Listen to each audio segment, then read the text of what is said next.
been exposed why Nigeria is under siege, and the insecurity issue in the country has become something else that everyone is very, very concerned about it, especially in the northeast and the north central, because really it has been serious killings and kidnapping in those areas, and it has spread also to the southwest and other regions in the country. And should Nigerians continue like this?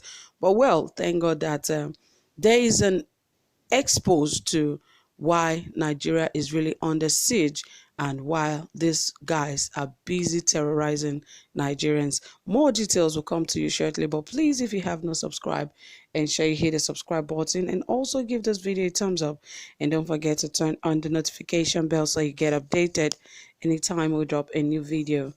Okay, right here it says smartening from the adoption of 276 schoolgirls by Boko Haram from government secondary school in Chibok, Borno State on the night of 14th to 15th of April in 2014. It was easier for Nigerians to buy into the security agenda of Muhammadu Buhari, who was presidential candidate of the All Progressive Congress APC at the 2015 presidential election. Buhari outstretched himself to reassure a depressed nation that he will secure the country. In his inaugural speech, he said, Boko Haram is not only the security issue bedeviling our country, the spate of kidnapping, armed robberies, herdsmen and farmer clashes, cattle rustlings, and all help to add to the general air of insecurity in our land. We are going to erect and maintain an efficient, disciplined people, friendly and well-compensated security forces within overall security architecture.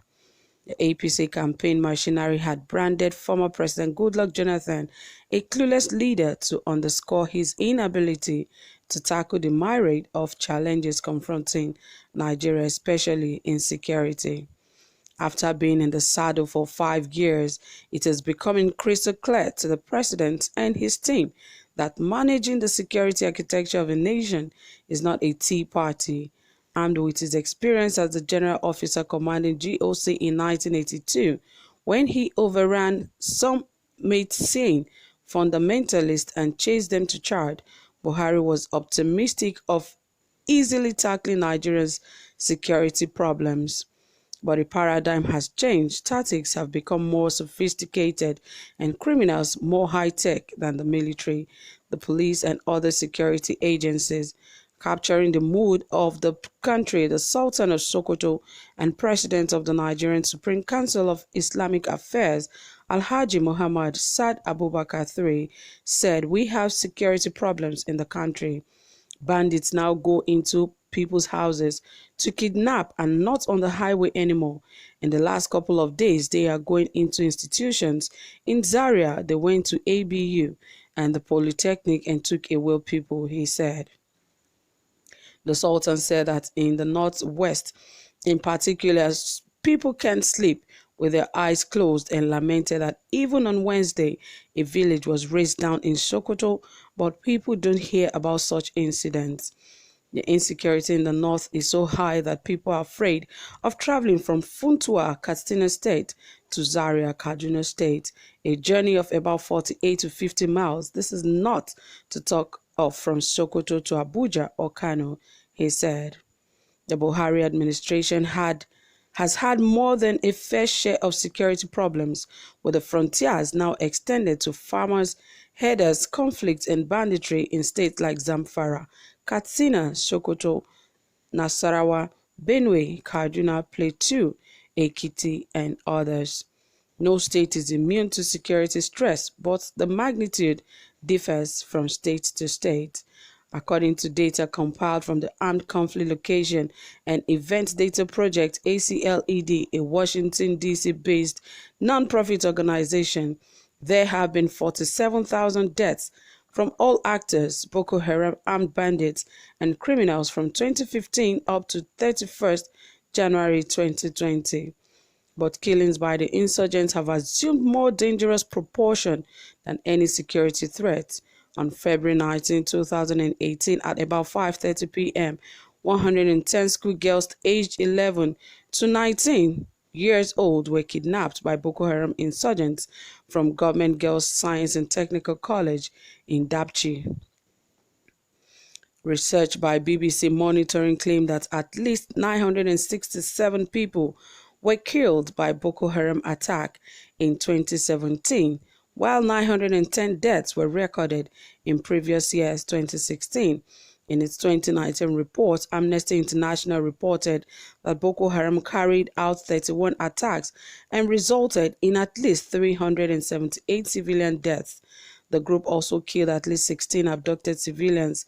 It also reported that at least 96 people were killed in violent clashes between farmers and herders communities, while not less than 570 people lost their lives, probably in banditry.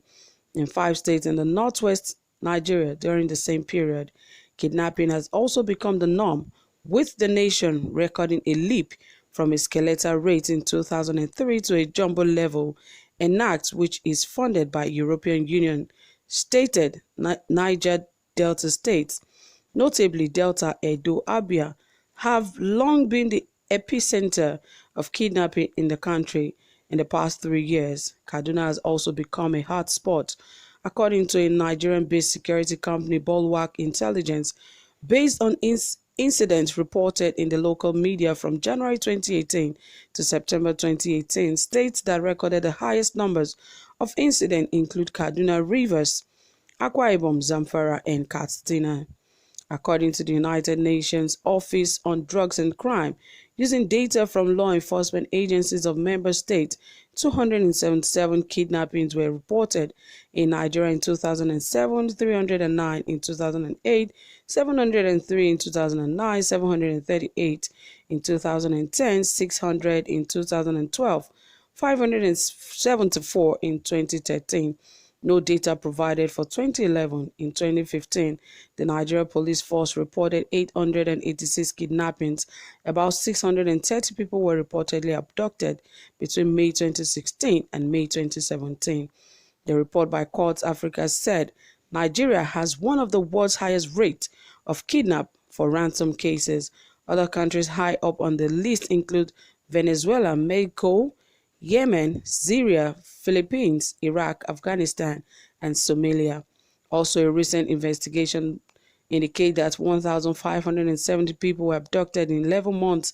In this year alone, the kidnappers were said to have demanded 6.9 billion naira, but the victims could only pay 311 million naira. The worst violence was the massacre by Boko Haram of 8 rice farmers in Zambamari, a few kilometers away from Maiduguri, Borno state capital. And while some of the problems that were indicated that hindering fights against insecurity is that one, recourse to ad hoc and stopgap operation, that would also help. That also another thing is lack of continuity, because after one president leaves, the other would not want to continue with the lay-down project. And thirdly, rivalry among military chiefs. I don't think that should be necessary among military chiefs, because they have to respect each of their ranks and look exactly how they can help the citizens of the country. And lastly, lack of cooperation from neighboring countries. If you agree with me on that, well, it all depends, because we are all under, especially the WHO countries and the UN countries together. We should be able to help each other, but of course we also need their cooperation as Nigerians, so that we can fight the insecurity challenges. So guys, from here, what do you think? Do you think these are really the challenges? Whatever you think, please drop it in the comment section, and don't forget to give this video a thumbs up. Do have a pleasant time. Bye for now.